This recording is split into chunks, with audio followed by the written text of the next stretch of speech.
Welcome to our channel TPN Telugu Prabha. నేను మీ journalist Yagnamurthy. Peddi June 4వ తేదీ మన ముందుకు వచ్చేస్తుంది. Mega power star Ram Charan కథానాయకుడిగా బుచ్చిబాబు సానా డైరెక్ట్ చేసినటువంటి ఈ సినిమా ఎన్నో ఆశల్ని మోసుకొస్తూ ఉంది. ఈ సినిమా మీద రామ్ చరణ్ కెరీర్ కూడా, ఆయన మార్కెట్ పరిధి కూడా డిపెండ్ అయి ఉందని చెప్పుకోవాలి. ఎందుకంటే 8 ఏళ్ల క్రితం వచ్చినటువంటి రంగస్థలం తర్వాత ఆయన సోలో హీరోగా మరొక హిట్ రాలేదు అనేటువంటి విషయం మనందరికీ తెలిసిందే. మధ్యలో వచ్చినటువంటి 2022లో వచ్చినటువంటి RRR ని పక్కన పెడితే గనక, అది ఎందుకంటే అది మల్టీ స్టార్ జూనియర్ ఎన్టీఆర్ కూడా నటించినటువంటి సినిమా కాబట్టి దాన్ని పక్కన పెడితే వినయ విధేయరామ, ఆచార్య, అలాగే గేమ్ చేంజర్ ఇవేవి కూడా ఆడలేదు. మోర్ ఓవర్ లాస్ట్ వచ్చినటువంటి చివరి సినిమా అయినటువంటి గేమ్ చేంజర్ అయితే బిగ్ డిజాస్టర్, ఆయన కెరీర్లోనే బిగ్గెస్ట్ డిజాస్టర్గా నిలిచింది. ఈ నేపథ్యంలో పెద్ద మీద చాలా అంచనాలు ఉన్నాయి. ఆ సినిమా మీద విపరీతమైనటువంటి క్రేజ్ నెలకొంది, హైప్ కూడా అలాగే ఉంది. సో నిజంగా చెప్పాలంటే ఇప్పుడు ఆ సినిమా మీద అంచనాలు అంబరాన్ని చుంబిస్తున్నాయని చెప్పాలి.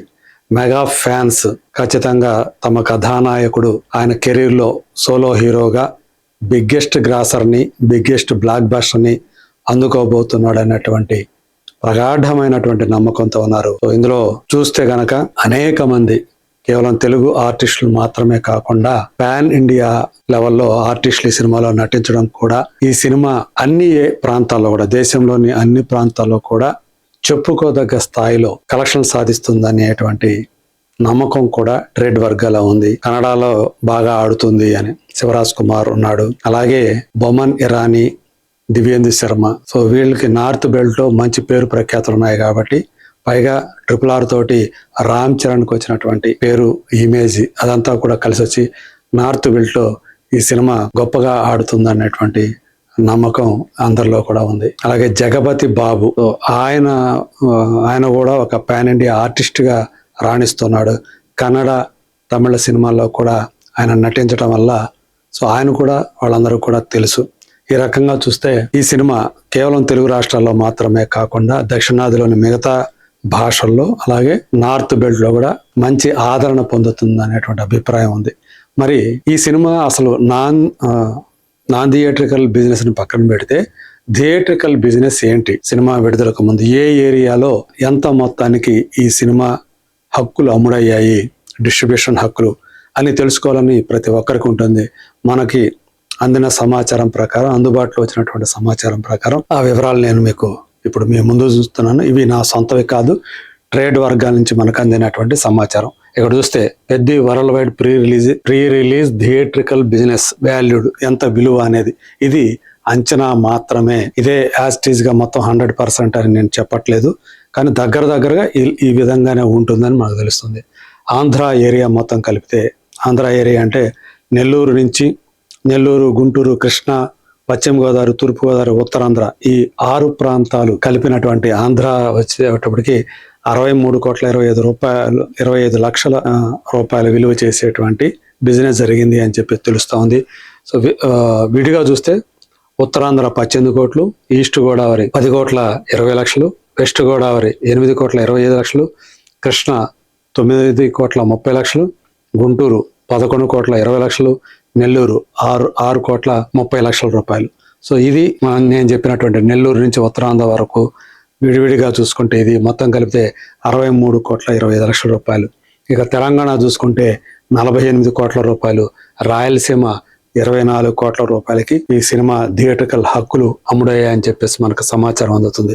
ఇక మిగతా ప్రాంతాల్లో చూసుకుంటే, అంటే ఏపీ తెలంగాణ రెండు కలుపుకుంటే 2 తెలుగు రాష్ట్రాల్లో 135,25 లక్షల రూపాయల విలువ చేసేటువంటి ఆ రేట్లు అమ్ముడయ్యాయి. ఇక కర్ణాటక చూసుకుంటే మన ఇరుగు పొరుగు రాష్ట్రాల్లో దక్షిణాది 17 కోట్ల రూపాయల మేర అక్కడ ఆ ఏరియా సంబంధించినటువంటి హక్కులు అమ్ముడయ్యాయి. తమిళనాడులో 5,25 లక్షల రూపాయలు, కేరళ వచ్చి 2 కోట్ల రూపాయలకు ఈ సినిమా హక్కులు అమ్ముడయ్యాయి. ఇక మిగతా రెస్ట్ ఆఫ్ ఇండియా హిందీతో సహా కలుపుకుంటే 25 కోట్ల రూపాయల వరకు కూడా విలువ చేసేటువంటి వాల్యూడ్ అది ధరలకి అమ్ముడయ్యాయని తెలుస్తూ ఉంది. ఓవర్సీస్ లో 34 కోట్ల రూపాయల విలువ చేసే విధంగా ఈ ఓవర్సీస్ రైట్స్ ని హోంబాలే ఫిల్మ్స్ వాళ్ళు కొనుగోలు చేసినటువంటి విషయం మనం ఇదివరకు చెప్పుకున్నాం.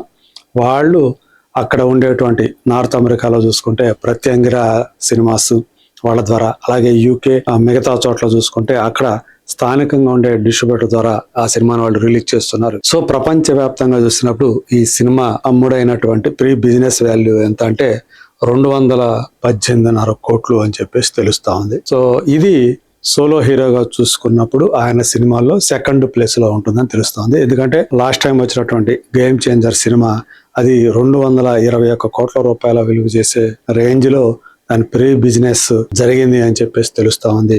సో దాని తర్వాత ఇదే హైయెస్ట్ అని చెప్పుకోవాలి. RRR అనేది అసలు వేరే, అది మోర్ దాన్ 400 crores పైనే అమ్ముడైంది. ఎందుకంటే అది రాజమౌళి సినిమా, దాని స్కేలే వేరు కాబట్టి అది గ్లోబల్ సినిమాగా రిలీజ్ అయింది కాబట్టి ఆ రేంజ్ లో అది అమ్ముడైంది. ఇది పెద్ద సినిమాకు సంబంధించి థియేట్రికల్ వాల్యూ సినిమా విడుదలకు ముందు ఏరియాల వారీగా చూసుకుంటే ఈ స్థాయిలో పెద్ద అమ్ముడయ్యాయి అని చెప్పాలి. దాని హక్కులు, థియేట్రికల్ హక్కులు మరి ఇంత రావాలి అంటే ప్రపంచవ్యాప్తంగా ఈ సినిమా సాధించాల్సినటువంటి గ్రాస్ వసూళ్లు ఆల్మోస్ట్ దీనికి డబుల్ వేసుకోండి అంటే 435 నుంచి 440 కోట్ల రూపాయల వరకు కూడా గ్రాస్ కలెక్షన్ అనేది వస్తే అప్పుడు ఈ సినిమా బ్రేక్ ఈవెన్ అయ్యి ప్రాఫిట్ జోన్ లోకి వెళ్లే అవకాశాలు ఉంటాయని చెప్పేసి తెలుస్తుంది. సో ఎంత హీనంగా వేసుకున్నా తక్కువ ఈ సినిమా ఈజీగా 500 కోట్ల రూపాయల గ్రాస్ ని సునాయాసంగా దాటేస్తుంది. ఆ పైన అది 600 కోట్లు చేస్తుందా, 700 కోట్లు చేస్తుందా, లేకపోతే ధురంధర్ లాగా 1000 కోట్లు, ధురంధర్ 2 చేసినట్టుగా 1000 కోట్ల రూపాయలు పైగానే చేస్తుందా అనేది మరి సినిమా విడుదలైన తర్వాతగానే తెలియదు. అంటే మొత్తంగా మనం ముందే చెప్పుకున్నట్టు చాలా పెద్ద ఆశల్నే ఈ సినిమా మోసుకుంటూ వస్తుంది. దీనికి ముందు వచ్చినటువంటి గేమ్ చేంజర్ సినిమా డిజాస్టర్ అయినప్పటికీ కూడా ఈ స్థాయిలో బిజినెస్ జరగటం అంటే చిన్న విషయం కాదు. సో రామ్ చరణ్ పెద్దగా ఆయన కనిపించినటువంటి అవతారం ఏదైతే ఉందో అది, అలాగే ఈ సినిమా సంబంధించినటువంటి ఇప్పటి వరకు వచ్చినటువంటి ప్రమోషనల్ కంటెంట్ ఏదైతే ఉందో అది ఈ సినిమా మీద దేశవ్యాప్తంగా ఆ క్రేజ్ పెరగటానికి, హైప్ పెరగటానికి కారణమైందని చెప్పాలి. అలాగే ఏఆర్ రెహమాన్ పాత్ర కూడా ఇందులో ఉందని ఎందుకంటే ఆయన ఇచ్చినటువంటి ట్యూన్స్తో వచ్చినటువంటి 3 పాటలు కూడా బ్లాక్ బస్టర్ హిట్ అయ్యాయి. చిక్రి చిక్రి కానివ్వండి, రై రై రారా కానివ్వండి, అలాగే లేటెస్ట్ గా ఈ మధ్య వచ్చినటువంటి ఐటమ్ నంబర్ హల్లల్లల్లో అనేది అది కానీ, ఇవన్నీ కూడా బాగా ఆదరణ పొందడం.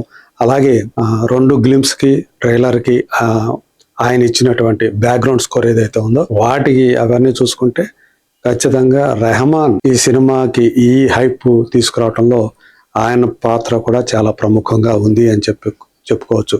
అలాగే బుచ్చిబాబు సానా తీసినటువంటి విధానం, సినిమా ఆ ట్రైలర్ చూసినప్పుడే మనకు అర్థమైపోయింది. ఖచ్చితంగా ఈ సినిమా అత్యంత భారీ విజయాన్ని 2026 సంవత్సరంలో సాధించబోతుంది. ఇంకా చెప్పాలంటే ఈ సంవత్సరం అత్యధిక వసూళ్లు సాధించినటువంటి తెలుగు సినిమాగా నిలిచే అవకాశాలు దీనికి పుష్కలంగా ఉన్నాయి అని అత్యధిక శాతం మంది నమ్ముతూ ఉన్నారు. కేవలం అభిమానులు మాత్రమే కాదు, చిత్ర పరిశ్రమ దగ్గర నుంచి సినీ గోయర్స్ కూడా అదే నమ్మకాన్ని, అభిప్రాయాన్ని వ్యక్తం చేస్తున్నారు.